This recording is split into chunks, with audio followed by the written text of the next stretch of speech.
আসসালামু আলাইকুম, কেমন আছেন সবাই? আশা করি সবাই ভালো আছেন। আমিও ভালো আছি আলহামদুলিল্লাহ। রান্নার দিন কাল দেখার জন্য সবাইকে স্বাগত। আজকে রান্না করতেছি এটা সামুদ্রিক মাছ, সামুদ্রিক পোকা মাছ। এর আগেও কয়েকবার দেখাইছি। এখন যেহেতু রুমো আসছে, রুমোর জন্য এই সামুদ্রিক মাছ রান্না করতেছি। এই মাছটা খেতে খুব স্বাদ। আমরা আজকে এই সামুদ্রিক পোকা মাছের দু পেঁয়াজা করবো। আর আরেকটা সামুদ্রিক মাছ, সেটার আমরা এই ভর্তা বানাবো। মাছটা আগে ভাইজা তারপরে কাটা ছেড়ে নিছি, এখন এটাকে আমরা ভর্তা বানাবো।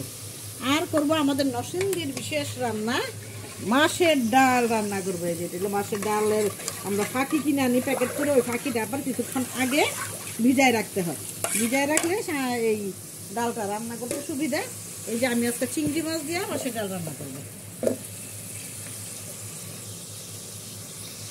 আজকে আমরা মাছের ডাল রান্না করছি। মাছের ডালের মধ্যে আমি সব তরকারিতেই আদা রসুন খাই। এটা আমার আম্মার নির্দেশ যে সব তরকারিতে আদা রসুন খাবা। আদা রসুন হার্টের জন্য ভালো, সেই জন্য আমি আদা আর রসুনটা একসাথে করে রাখি প্রায় 1 মাসের জন্য ফ্রিজে রাখার জন্য। আবার আরেকটা নতুন সিস্টেম শিখলাম, আমি যদিও জানতাম না। একটু তেল আর একটু লবণ মাখায় রাখলে সেটা ভালো থাকে আরও বেশি। আমি ওইখানে তেল আর লবণ মাখায় রাখছি। আগে আমরা মাছ ডালটা বসাচ্ছি।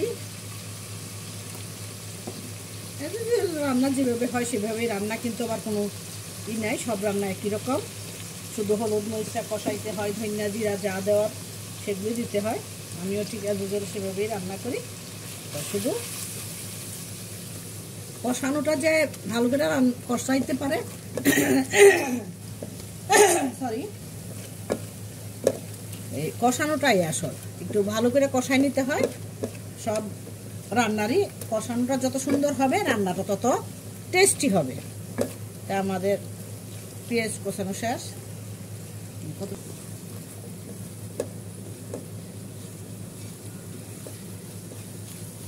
এই যে আমাদের কষানোটা শেষ। আমরা চিংড়ি মাছটা কষে এই যে আগে যেটা আমরা গোলায় রাখছিলাম সেই ডালের মাছ ডাল, কিন্তু মাছের ডাল এটা আমাদের নরসিংদীর ঢাকার মাছের ডাল। আমাদের ঢাকার মানুষরাই চিনবে, বিশেষ করে উখিয়ার মানুষ এখন চিনেই না মাছের ডাল কাকে বলে। এটা আমার খুব প্রিয় এবং আমার অয়নেরও খুব প্রিয়। অয়ন বলতে সাম্মু আমি তো এবার মাছের ডাল খাই নাই, এই জন্য রান্না করলাম। রান্না করবো করে আমিও ভুলে যাই, অতটা মনে থাকে না। এখন করতেছিল সামুদ্রিক পোকা মাছের দু পেঁয়াজাতে আমি মোটামুটি পেঁয়াজ বেশি দেই। আজকে একটু এইভাবে আলু কুচাই দিল ভালো লাগে, এটাও আমার অয়নের খুব প্রিয় আলু কুচাই দেওয়া। মুখাস আলু কুচাই দিলে ছিল রুম অবশ্য ঝাল কম খায়, যার জন্য ঝাল একটু কম দিচ্ছি। আমি তো ওই তরকারিতে লবণ দিইনি।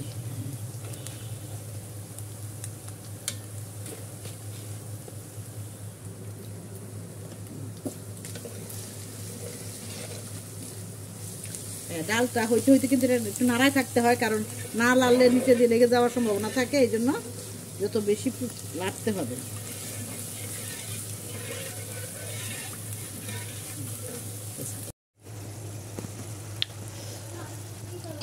এই তো রান্না শেষ করতেছি বাবা, গোসল করে ফেলে। এই যে আমাদের মাছের দু পেঁয়াজা হয়ে গেছে। আমাদের মাছের দু পেঁয়াজা করলাম।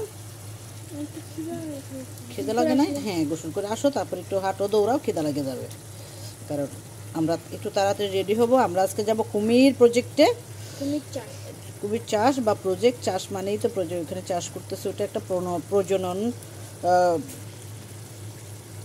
কুমির প্রজনন। হ্যাঁ, এটা চাষ করতেছে না, আটকায় রাখবে না কেন? আটকায় না রেখে চাষ করবে কেমনি? আমরা যেমন মুরগি পালন করি আটকায় রেখা, ঠিক এইটাও আটকায়া প্রজনন, মানে এটাকে বাড়ানো হচ্ছে।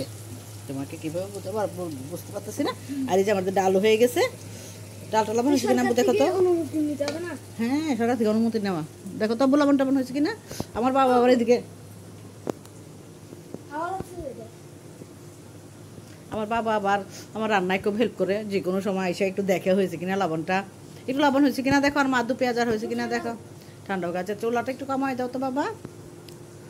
তো সবাই ভালো থাকবেন। আমাদের রান্না শেষ। আমরা আরেকটা দেখানো হয় নাই, আমি একটু মাছের ভর্তা বানাইছি। এই যে এই মাছটাকে একটু ভেজে নিছি, ভাজার পরে মাছটাকে কাটা ছেড়ে ফেলছি, কাটা ছাড়ানো বাইছা ফেলছি। বাছানোর পর এখানে পেঁয়াজ আর মরিচ ফাঁকি, এখানে হলুদ মরিচ, মরিচের ফাঁকি দিয়ে, মরিচের ফাঁকি করা ছিল আমাদের চিলি ফ্লেক্স দিয়ে আমি শুধু মাখাইয়া একটু সরিষার তেল দিছি। এটাকে মাছের ভর্তা বলে, মাছের ভর্তা। এই ভর্তাটা আমি আগে খেতাম না, এখন খুব ভালো লাগে, সেই জন্য একটা নতুন রেসিপি করলাম, মাছের ভর্তা। বাবা তুমি কি খাবা? গোসল করে তাড়াতাড়ি। এখানে তো হলুদ মরিচ ধনিয়া জিরা সবই দিছি। হ্যাঁ একটু আলু দিছি, হ্যাঁ দুইটা, হ্যাঁ দুইটা।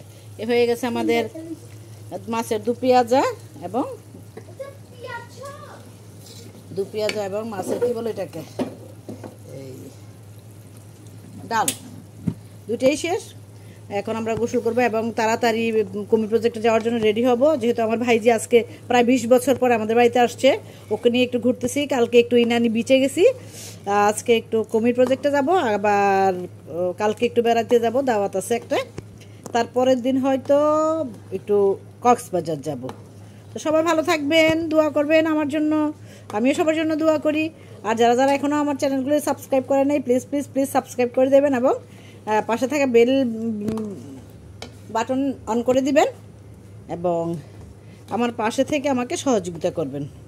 সবার সুস্বাস্থ্য কামনা করে সবার জন্য দোয়া করে আজকের মতো এখানে শেষ করছি। আল্লাহ হাফেজ।